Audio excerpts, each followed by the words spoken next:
A oposição não engoliu o nome de Ricardo Aires para a relatoria da CPMI que investigará a fraude no INSS. E isso já era esperado, né, Bruno? Porque a oposição foi quem pavimentou o caminho para que a CPMI fosse instalada. Aí vem o nome da confiança de Hugo Mota, que tem proximidade com o governo. Já era de se esperar que a oposição arrepiasse os cabelos. E conta qual é o principal motivo dessa rejeição, meu amigo. Bem-vindo.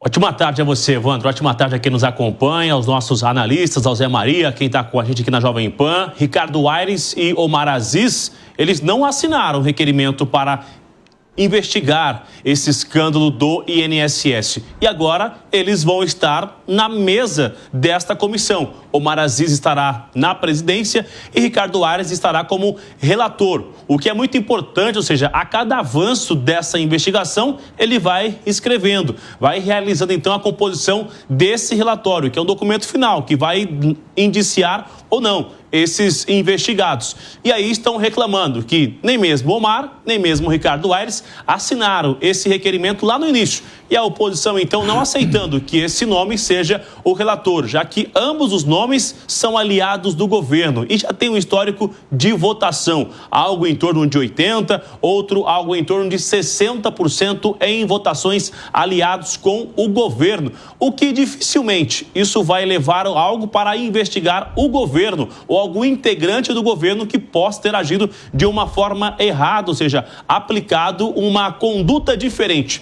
Esta CPMI inicia então na quarta-feira, 11 horas da manhã, será essa instalação. Com quem eu conversei, Evandro? Já de início, eles vão ouvir auditores, vão ouvir também escritórios de contabilidade, advogados que atuaram e também os diretores dessas entidades. Já são mais de 1.000 requerimentos aguardando a liberação do sistema para serem inseridos. E aí, na sequência, vão começar o quê? Analisar esses requerimentos. Há também, nesse momento, sendo analisado uma sala-cofre. O que é a sala-cofre, Evandro? É uma sala lá no Senado Federal que todos os documentos que são considerados sigilosos serão armazenados. Lá só vai acessar tanto quem é da mesa, o relator ou o senador Omar Aziz, acompanhado de algum assessor, sem celular, sem nada que possa ter áudio e vídeo para que seja mantido o sigilo. Então, isso também é discutido,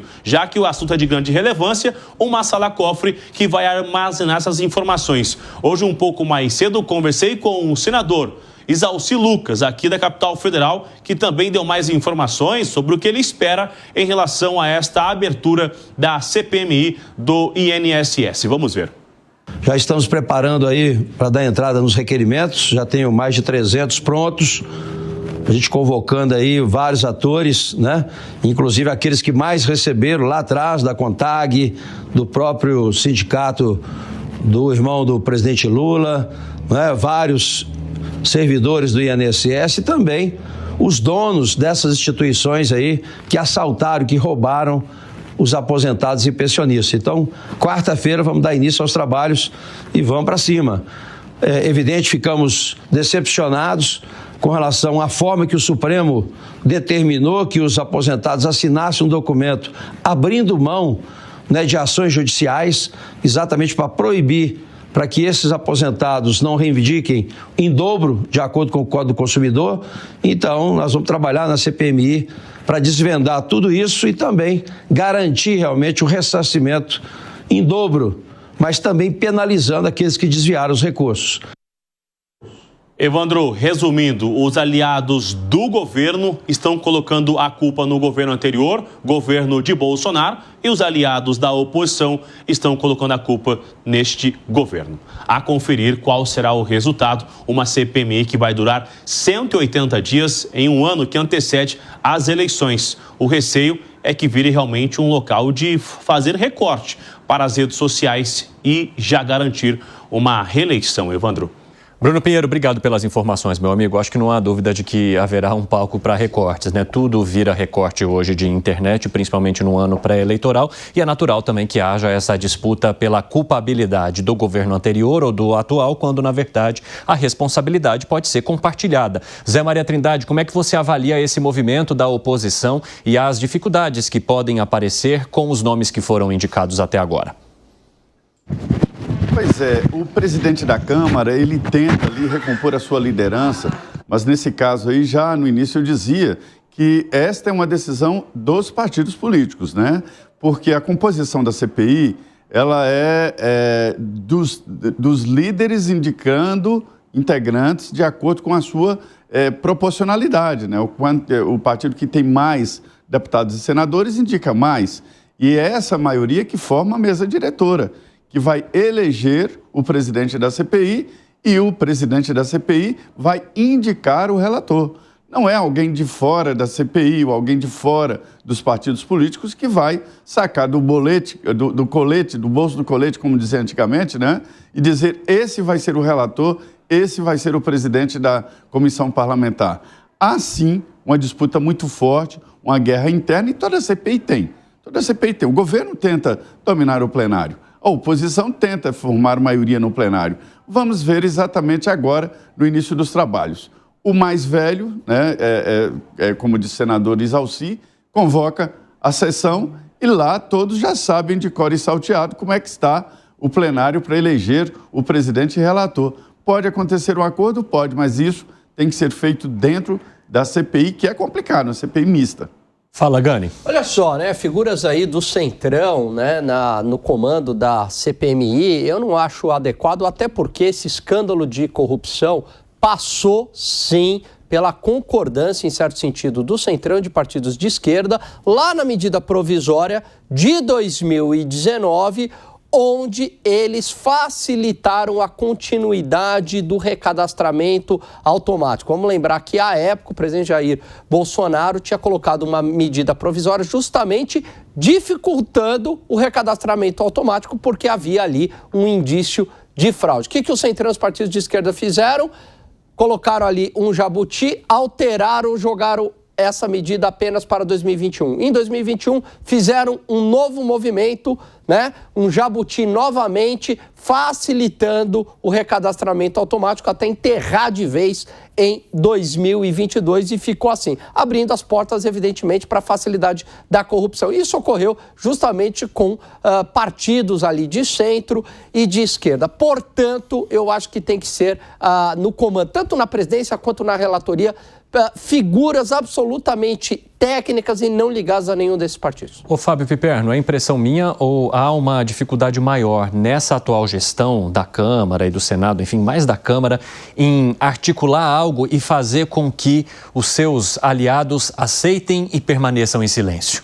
A questão é que os partidos, né, eles têm uma composição aí bastante fluida, né? Veja, você pega, por exemplo, os republicanos. Os republicanos é o partido do governador Tarcísio e é também o partido do provável relator, aí o deputado Ricardo Aires. Exatamente. E, por sua vez, é companheiro correligionário de Hugo Mota, que é, segundo a oposição, alguém que anda muito próximo do governo. Então, o que é, de fato, os republicanos? Então, essa é uma dificuldade.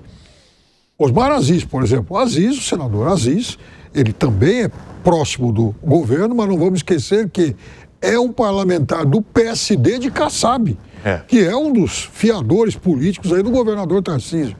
Então, não é algo fácil para se estabelecer uma fronteira sobre quem é governo e quem é oposição. Agora, é claro que nós já falamos muito do que aconteceu em 2019, lá atrás, por que não foi investigado pela Polícia Federal antes. Só que agora há novos componentes. Nos últimos dias, especialmente nos últimos 2 dias, por exemplo, o portal UOL fez aí uma série de reportagens falando de bancos que operavam também descontos aí em pagamentos recebidos aí por aposentados e por pessoas que tinham acesso a benefícios. E mais, esses pagamentos, esses descontos em folha, eles foram facilitados a partir de uma decisão do Banco Central, tomada em 2021. Então, eu desconfio que não vai ser fácil para esses deputados que vão ter o trabalho de investigar isso. Até porque, se eles tiverem de fato que mexer com os bancos, eu acho que eles vão ter muita dificuldade para levar isso à frente. E a gente precisa ver o tamanho da vontade também de escarafunchar tanto ou descobrir tudo aquilo que é necessário relacionado a esse escândalo, né, Bruno Moza? Exato, a minha linha era justamente por isso. Depois da gente ouvir a análise aqui dos três, ou seja, desse emaranhado e dessas negociatas políticas em meio a um escândalo tão sério, tão brutal, me parece que a gente discute nomes, forma de indicar o relator, forma de indicar como o presidente da CPMI, enfim.